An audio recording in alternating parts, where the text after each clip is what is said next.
I stood in the middle of a dark, damp room, feeling as if I had already been sentenced to death. The light from the lantern wavered in my hands, casting strange shadows on the walls, from which only the remains of paint were visible. I had no right to be here, and if someone found out that I still got into this abandoned building, no one would have found me a long time ago. It was late October, and I was a senior detective with the New York Police Department. Some people thought that I should have retired a long time ago, but you know how it is. When you are a police officer, you can never leave the job for good, especially when you are haunted by an old, unsolved crime. I found this building through an old record in a case that was never closed. All the evidence pointed to this place being an important piece of the puzzle I had been trying to piece together for years. Colleagues have long since dismissed this case, but I could not leave it. Something was bothering me. As I moved deeper inside, the floor creaked under my feet, as if to warn me that I was going in the wrong place. However, I kept moving forward until I was in front of a door at the end of a long corridor. It was slightly ajar, and a weak light was shining from under it. My heart beat faster as I got closer to her. What did I expect to see there? Another old record? Perhaps the remnants of once neglected things? But what I found was far worse. I carefully opened the door. The lantern illuminated the face of a man sitting on a chair in the middle of the room. He was dead, no doubt about it.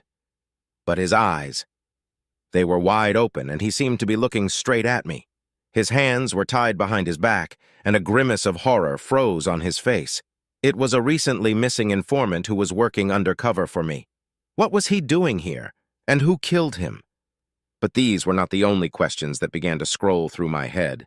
I realized that now I myself was in danger. A chill ran down my spine as I heard soft footsteps behind me.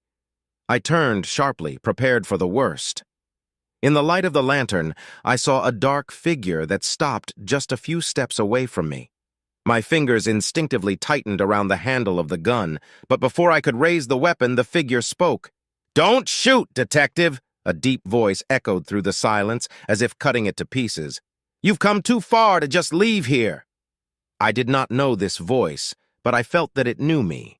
My suspicion was confirmed when the figure came into the light, and I recognized the face I had seen in the cases I had been studying for several years in a row. It was Michael Harrison, a former police officer who was suspected of collaborating with organized crime, but he was never officially brought to justice. All witnesses either disappeared or died before the trial. "What are you doing here, Harrison?" I asked, trying to keep my voice level even though everything inside was clenching with tension. He smiled, but this smile was far from friendly. "That which should have been done a long time ago," he answered, stepping back a little as if inviting me to step inside the room. I stayed still, feeling my heart pounding in my chest. Every instinct screamed at me about danger, but I knew I couldn't just walk away. This was my chance to finish what I started years ago. And it was a chance to survive. "Why did you kill him?" I nodded at the body of the informant. "He was not a threat to you." "He knew too much," Harrison replied calmly, looking around as if searching for something. "And you also know more than you should." He suddenly stopped and looked directly at me. "But there is another person who knows even more, and you are already very close to her, detective, more than you can imagine." At that moment, the sound of footsteps came from behind him. Someone else was here. And now I understand that it is a trap. I needed to get out of here as soon as possible, but every move I made could be my last. Harrison took a step forward and I stepped back, almost stepping on his body. He did not allow me to continue my retreat. "If you leave now," he whispered, "you'll never know the truth." And I did something I didn't expect myself to do. I stopped and said, Harrison gave me an appraising look, as if to see if I was really ready to hear what he had to say. The silence in the room was unbearable. My nerves were on edge, and I could feel the sweat standing out on my forehead. I still kept my hand on the pistol grip, even though I knew it wouldn't help if things went wrong. "You do understand that everything you have learned up to this point was only the tip of the iceberg," Harrison began, speaking almost in a whisper, as if he was afraid someone else might overhear. I didn't answer, just stared at him, waiting for him to continue. "The body you found," he nodded at the informant's dead body, is not just a victim. He was part of a bigger game, a game that started long before you came to the department, and even long before I became a police officer. I tried to connect these words with what I knew, but they seemed so vague that it made me even more wary. "What kind of game?" I asked, though I already felt inside that the answer would be even more disturbing than anything I had heard so far. Harrison leaned forward, his face now very close to mine, and he whispered, "This is a game in which we are all pawns, and those who run this game will stop at nothing to protect their interests. It was no accident that my path and yours crossed, Detective. You got too close to them. You're threatening their secret, and now they won't stop until they get rid of you." I felt a cold fear grip my stomach. It was no longer a simple matter that I could solve by applying my skills. That was the end, an open final for anyone who dares to cross the line. "Who are they?" I asked quietly. Harrison smiled the same cold smile. "Those who are always in the shadows, Detective. They have no names, only power, and they know more about you than you think." Suddenly, the door behind me creaked, and I turned to see another figure enter the room. It was a young woman with dark hair and a stern look. She had the confident look of someone who has long since given up fear. "It's her," Harrison said, looking directly at her.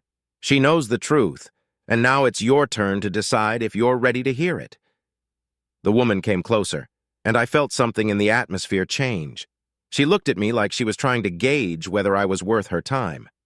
"My name is Sarah," she said without looking away, "and if you really want to know the truth, you'll have to come with me." I couldn't wait any longer. I was drawn into a game from which there was no way out, and the only thing I could do was move forward. "Okay," I said, feeling the words echo in the empty room. "I'm ready." Sarah nodded and left the room without another word, and I followed her, leaving behind the dead body and Harrison, who had sunk back into the shadows. My adventure was just beginning. We walked down a long, dark corridor where every step echoed menacingly, as if the walls were watching us. I tried to collect my thoughts, but each new detail only complicated the picture. Sarah was silent, without looking back or explaining where we were going.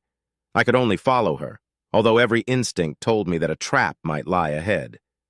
Finally, we stopped in front of a narrow staircase that led down into even deeper basements of this building. The dampness felt stronger and stronger. The air became heavier, as if it was pulling us into some invisible trap. "There's no going back from here," Sarah said, looking at me with a heavy look. "If you go further, you will become a part of what has remained hidden for many years, and no one can protect you anymore." I thought for a moment. If I went back, there might still be a chance to save myself, but that would be the end of everything I tried to understand and reveal during my career. On the other hand, moving forward could kill me, but I couldn't leave everything at this stage. "I'm going," I said, and we started down. The stairs led to a cold, dimly lit basement that never seemed to see the light of day.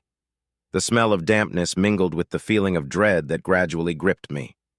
We passed an old door with rusty locks and stopped in front of the only door that looked well maintained. Sarah stopped in front of them, took a deep breath, and knocked.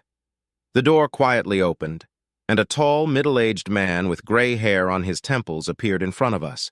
He was dressed in an expensive suit, but his gaze was cold and menacing. This man needed no introduction. I had already seen his photo in several secret materials. It was Richard Collins, one of the most powerful people in New York, a man who always remained in the shadows, but who controlled everything that happened in the city. "Greetings, Detective," he said in a calm voice that immediately made me feel uncertain. "I was waiting for this meeting." I didn't answer, just frowned as I watched him. My fingers instinctively tightened around the gun, even though I knew he would be powerless here. "Come in," he said, stepping back and gesturing for us to enter. I glanced at Sarah, who gave a faint nod, and we entered the study, where the space was filled with old books, paintings, and antique furniture. This contrast with the dark basement was stunning. Richard Collins sat down at a huge table and motioned for us to sit down. "You must want to know why you are here," he said, setting aside the documents he had been studying. But before I begin, let me ask you one thing. How far are you willing to go to find out the truth? To the end, I answered firmly, without hesitation. He smiled, but this smile was filled with some bitter disappointment. I thought so.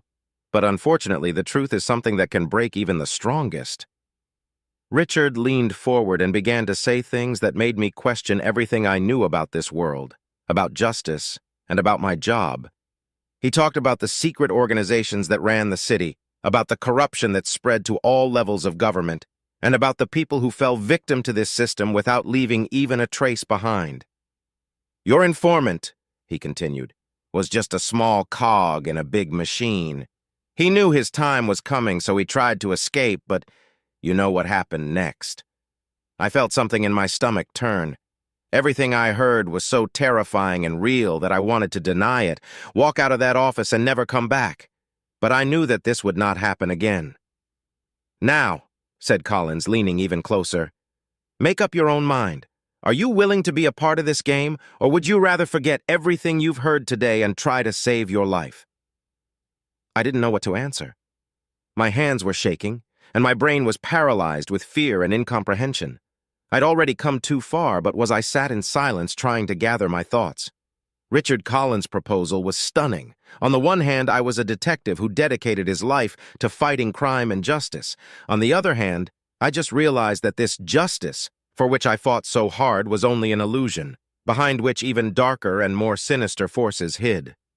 Collins was staring at me, waiting for an answer, while Sarah, who had brought me here, stood behind her, seemingly ready for any development. She knew what my decision would mean for all of us. What will happen if I refuse? I finally asked, still hesitating. Richard Collins sighed and leaned back in his chair, crossing his arms over his chest. If you refuse, he began, his voice calm and cold, your life will be short. Too many people already know that you have learned too much. They won't let you get out of here alive. My heart beat faster. I understood that this was not just a threat. The people behind Collins had enough power to destroy me, and not only me, but also everyone who could stand in their way. But if you agree, he continued, leaning forward and looking intently into my eyes, I promise you'll have access to resources and knowledge you never imagined possible. You will be able to do things that you never could before, not limited by laws that, as you already know, do not always serve justice. It was a temptation, a great, heavy temptation. I could become part of something bigger, control something that had always seemed out of reach, but at the same time I understood that the price would be my soul. And how does it work? I asked, feeling like I had already made my choice, though there was still a deep sense of doubt inside me. Collins smiled. It was the smile of a man who knew he had won. All you have to do, he said, is follow Sarah. She will show you everything. You will get a new life, a new identity, and most importantly, protection from those who might threaten you. We will work together as part of one team. He paused for a moment to give me time to grasp the full implications of his proposal. But remember, detective, he continued, there will be no going back. If you agree, you can never go back to your old life. I looked at Sarah. She seemed to be waiting for this moment. Her eyes met mine, and I saw something familiar in them. Perhaps it was the same doubt I felt. What will happen next? I asked quietly. Then you will come with me, she answered calmly, but there was a certain tone of urgency in her voice. We will get out of here, and I will show you something that will change your life forever. Collins nodded, and I knew it was settled. Okay, I said, slowly getting up from my chair. I agree. These words seemed to hang in the air. I made a choice that was now inevitable. Sarah came to the door and gestured for me to leave the office. I looked back at Richard Collins, who was now watching us with calm confidence. You're one of us now, detective, he said in parting. I followed Sarah in silence, leaving the office and leaving behind all my doubts and fears. Now I was part of this game and there was no way out. The corridors seemed endless, but Sarah walked confidently, as if she knew every turn. We walked up a few floors, took the elevator up to the roof of the building, where the wind seemed to cut through everything around us. In the distance flickered the lights of a city I once thought I knew perfectly well. Sarah stopped at the edge of the roof and turned to me. "Before we go any further," she said, "there's one thing you should know. I was waiting. From now on, your life is just a tool. You can use it to change this world, or you can die fighting for that change. You chose your side. Now the main thing is not to let them break you." Her words were heavy and meaningful. I realized that I am now in a world where there is no room for weakness. "I'm ready," I said, though I still felt a shadow of fear inside. "Then let's go," she said. And we walked on into the night, where a future I could not yet imagine awaited us.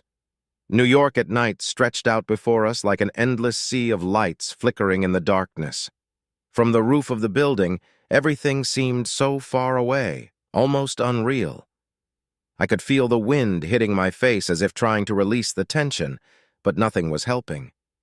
My heart was still pounding with the premonition that something inevitable was about to happen. Sarah led me across the roof to the metal stairs that led down to the black entrance. Her movements were confident and her eyes focused, as if she had done this 1,000 times before. I tried to keep up, although thousands of questions were running through my head. When we descended a few floors and exited through an inconspicuous door, I found myself in a narrow alleyway lit only by a meager number of street lamps. Sarah stepped forward quickly without looking back, and I followed her. "Where are we going?" I finally asked as we turned the corner. "We will meet with a person who will answer your questions," she said without slowing down. "A person who, like you, once made a choice and now lives with its consequences." We walked for a few more minutes, and I noticed that the streets were becoming more isolated, with buildings that looked abandoned. The feeling of anxiety only grew. We finally stopped at an old warehouse that looked like it had been abandoned for decades. All the windows were boarded up, and old rusty locks hung on the doors, which had clearly not been used for a long time. "Is it here?" I asked, doubting that we could find anything important in such a place. Sarah nodded and, taking out a small key, opened one of the locks on the door. Then she pushed the door open with a light movement of her hand, and it creaked open, revealing an entrance into the darkness. "Come in," she said, motioning for me to go first. I felt my heart begin to beat even harder, but I gathered my will into a fist and stepped into the dark space. It was dark inside. Only a few weak lamps hung from the ceiling, barely illuminating the huge room. It seemed like something huge was being stored here, but all I could make out were shadows. "Did you bring him?" came a voice from the depths of the warehouse, cold and deep as the night around us. "Yes," replied Sarah, following me in and closing the door. "He is ready." A tall figure emerged from the darkness, illuminated by dim lamps. He was a middle-aged man with piercing eyes that seemed black in the light falling on him. His face was lined with wrinkles that showed years spent in constant danger. "I'm Jonathan Blake," he introduced himself, his voice echoing through the vast room. "You must have heard of me if Sarah brought you here." I nodded. The name was familiar. I had seen it in police department archives, but it had always been shrouded in mystery. Known in narrow circles as an agent who once investigated the most dangerous cases, Blake disappeared from the radar several years ago. And now I understood why. "I'm glad you decided to join," he continued, giving me an appraising look. "But you must understand that there is no way back. You will enter a world where there are no rules, only survival." "I know," I answered, although I felt that I still did not fully understand what I had signed up for. Blake nodded and gestured us to sit on the old wooden boxes that stood in the center of the room. "We call this place Ground Zero," he began as we all sat down. "This is the place where everything begins and ends. No outsider will ever get here. Here we plan our actions. Here we store information that cannot be trusted to anyone. And here we make decisions that affect this world." He paused, as if giving me time to take in what he had said. "But why me?" I asked, still not understanding why I had been brought here. "Because you're someone who doesn't back down from the truth," Blake replied. "You have what it takes to survive this game, and now you have to choose whether you are ready to play by our rules." He leaned forward and looked me straight in the eye again. "We are not fighting for money or power. We fight to reveal the truth and destroy those who manipulate this world. But this will be a war, and there is no room for weakness in it. I felt a cold sweat covering my forehead. It was more than I could have imagined, but at the same time I understood that I had no other choice. I was already involved in this conflict, and now all I had to do was move forward. "I'm ready," I said, more for myself than for them. Sarah and Blake exchanged glances, and I could see something akin to approval on their faces. "Then we'll begin," Blake said. "Today you will learn everything you need to know to survive and win, but remember, from now on, you have to be ready for anything. The stakes in this game are very high." With these words, he got up and gestured for me to follow him. My journey was just beginning, and I could no longer retreat. I stood up from the old crate, feeling the weight of what I had just heard settle on my shoulders. Blake strode forward, his footsteps echoing in the large, empty warehouse. Sarah walked beside me, silently supporting my decision, even though I knew that even if I wanted to turn back, it wouldn't be possible. We stopped in front of a massive metal door. Blake placed the card on the reader, and the door slowly opened to reveal a small room where everything looked too modern for the place. Inside, there was a table with computers, and on the walls hung maps, photographs, and graphics crossed by red lines, indicating various points and persons. Blake closed the door behind us and sat down at one of the computers. "This is the heart of our operation," he said, gesturing me to come closer. "Here we collect information, analyze it, and make decisions. We have access to sources you didn't even know existed." A map of New York appeared on the screen, covered with dozens of labels located in various parts of the city, mostly in places that were considered dangerous or abandoned. "These are influence points," Blake explained. "There are people here who work for the shadow forces we talked about earlier. They run operations that support corruption, organized crime, and conspiracy at the highest levels. Our task is to find a way to expose them and destroy this system." I stared at the screen, trying to grasp the magnitude of what we were facing. They controlled everything from street crime to large financial operations. "What exactly are we going to do?" I asked, feeling the tension rise inside. Blake looked at me intently. His next words were heavy but clear. "First, we have to gather more information. Each of these labels is a link in the chain that leads to the top. We must break this chain, one link at a time, until we reach those who control it all. I realize that now my choice is final. From now on, I will be a part of this game, a game where there are no rules, only survival. And if I make even one wrong move, it could be my last." I knew there was no going back. Now it remains only to go forward, together with people who believe that they can change this world. And maybe in this game, I will be able to find not only the answers to my questions, but also the truth that I have been looking for all my life.